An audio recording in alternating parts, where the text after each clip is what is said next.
The CrossFit Open is almost here. 25.1 will be soon. And if you are someone that wants to crush those workouts, well, we've got your back. We are going to talk about the things that are going to hold you back from being able to crush all of your open workouts this year. So you might be making these 5 critical mistakes. So you need to pay attention and you need to watch all the way to the end because these things will absolutely kill your performance.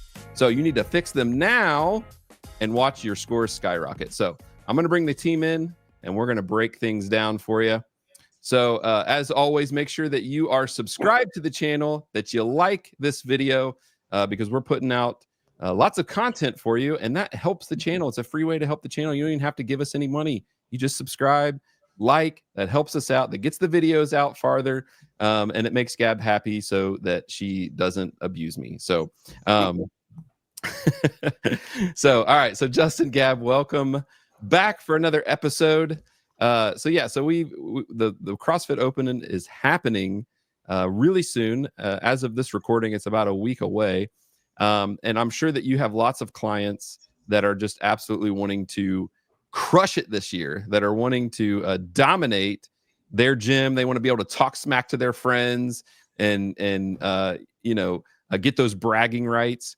So we need them to stop doing these things, right? So the first one for you guys to talk about is now I think at some point I was probably guilty of this. I've gotten a lot better since Gab set me straight. But it's like under eating throughout the week and then you binge on the weekends, right? The weekend comes and there's all kinds of activities and stuff going around that revolve around food. And now you're kind of like, your body's like, I want to eat now. And so then you just binge on the weekend. So how are we gonna stop this? Yeah. So it's a vicious cycle, right? You have a weekend where you have some fun, you let loose, you eat things that maybe you shouldn't or wouldn't normally eat, you overdo it. And then the weekday comes and you say, today's the day, I'm going to be good. And you think that being good means not eating at all. And so the cycle continues because by the time the weekend hits, you are starving, you have absolutely no more self-control left in you, and so on and so on.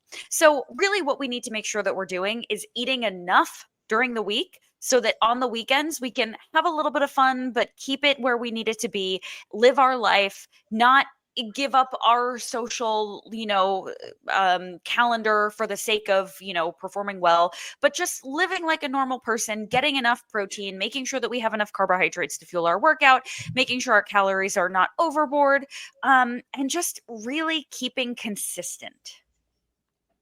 Yeah. Consistency, right? Yeah.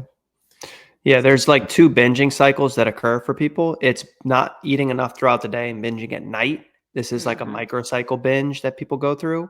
And then there's like a longer, like deprive themselves during the week and binge on the weekend.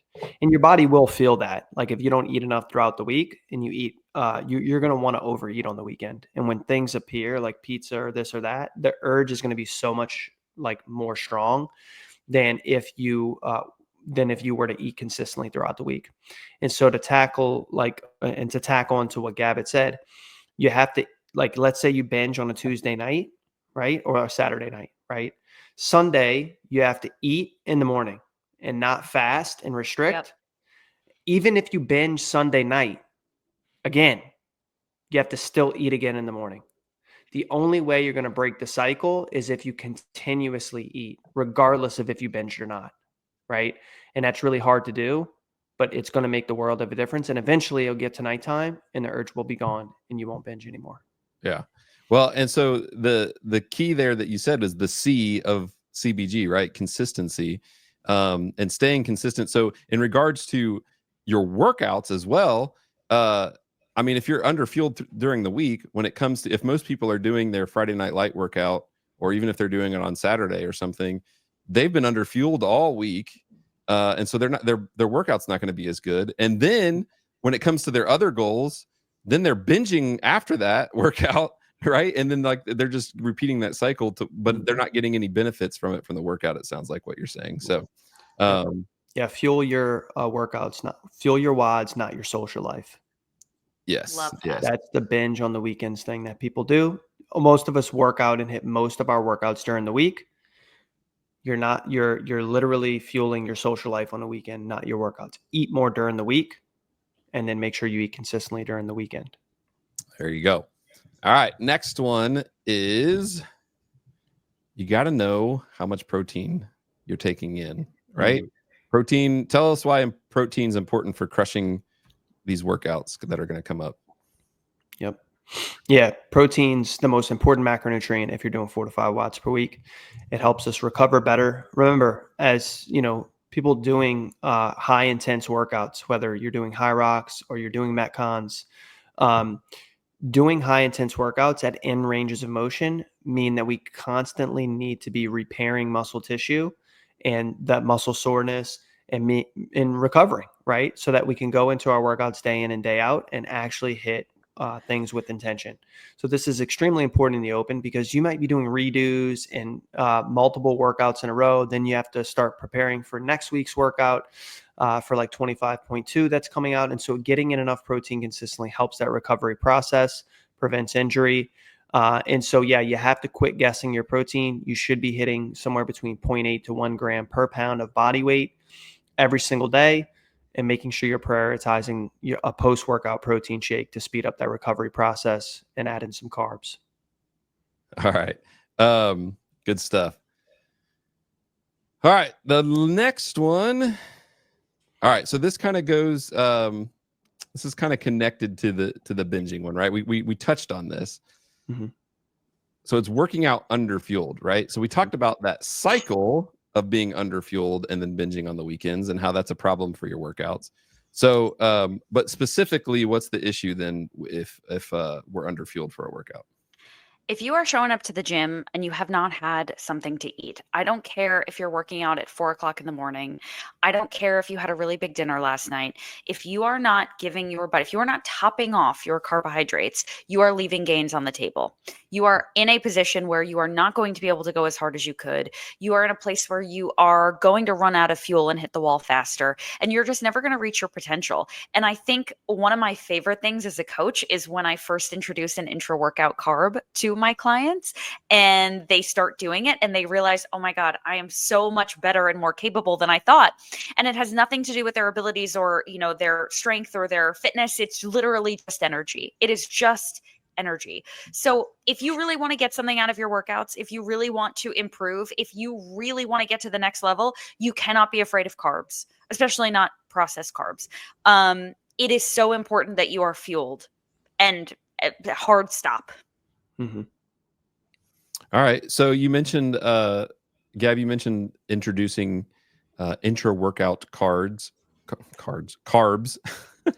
And so I just want to take a quick second then to direct people that if they want that same type advice, that same one-on-one coaching, to use the link in the description to find out, explore how CBG can help you, give you suggestions like that, and introduce those things to you and help you feel at ease about eating carbs, because sometimes the people in this industry they don't like carbs for some reason. So, all right, moving on to the next one. We got to get some sleep. Why is sleep so important for these workouts? Yeah. Sleep is, if I could, say, hey, would you take this pill if it had no side effects? It improved your libido. It improved your workout intensity, improved how strong you can get over time, improved your testosterone, also improved your body composition, helped you lose fat more easily, helped you feel more energized throughout the day, put you in a better mood. Would you take the pill, Joel? Yeah, sign me up. Sounds amazing. Great. It's free and it's sleep. So getting more sleep is going to allow for you to experience all of these things, right? So you don't want to look back at your open performance from last year and say, dang, I just didn't recover and I didn't sleep enough for the nights leading up, because I went out with friends one night, I did this. Go to sleep early, create a bed night routine for yourself. And that's the way you're truly going to reflect your performance and your physical capabilities in your open score, right? With lack of sleep, you won't be the athlete that you want to be, and you won't get the best scores possible. So if you want to move the needle, right? Like preparing for the open, in my personal opinion, it starts in October, November, December. Like Off season is kind of like, that's where you're working on weaknesses. You're working on different things that you can't get yet. January is in season. If you're just starting now, it's February 20th. You're not going to make these huge changes. Some micro changes you can make weeks leading up or even days is getting more sleep. There you go. Get that sleep. Go to bed. All right, the last one. So you gave an example about if there was a pill we could take. But maybe people should stop looking for a magic pill, right? Like an actual magic pill. So tell us a little bit about that, Gab. Yeah. So unfortunately, I think at the end of the day, we are designed to want to be efficient and find the fastest and easiest way to our goals. And when it comes to nutrition and fitness and, training, there's no way to go from I've never back squatted before to I'm back squatting 500 pounds, right? Like you have to build your way there and you have to work to get there.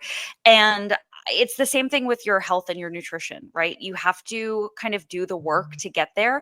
And it can be a little uncomfortable and it can be challenging, but there really is no solution. There is no powder. There is no supplement. There is nothing that is going to do the work. And the longer that you try all these different side quests and try to find the magic solution, the more time you're wasting that you could have been just putting your nose to the grindstone and doing the work. So this is really why I have a job, right? Like I help people do the work to get the results.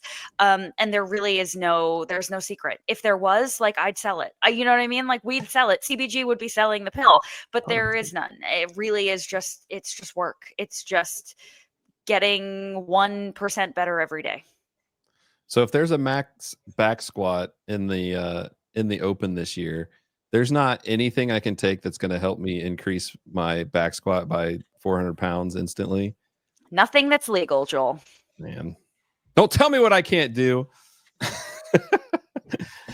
there you go. So you gotta follow the plan. And so if you as we're getting close to the open, you still got time. You still got time to use that link in the description to get in touch with someone like Gab to have them map out a plan for you for the open this year, so that you can crush your workout. So that even if, right? Okay, so there's not a magic pill that's going to make you do a crazy amount of back squats.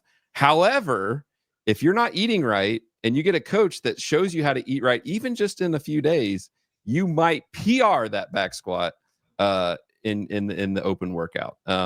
So that is a possibility. Now, maybe the PR is like 10, 20 pounds, right? But it's still a PR. So where otherwise you might get buried by the barbell. So, all right, well, that's what we have for you today. So again, just click that link if you're curious about what it is that CBG does and what they can do for you. Click that link and get on a call with somebody. They will tell you why CBG is worth it. So for Justin, for Gab, I'm Joel. Quit tracking those macros, stay consistent, and we'll see you next time. Peace out, everybody. Do you track macros? No. Neither of us track macros. It's working out pretty well. Say so. Especially for you. Sure.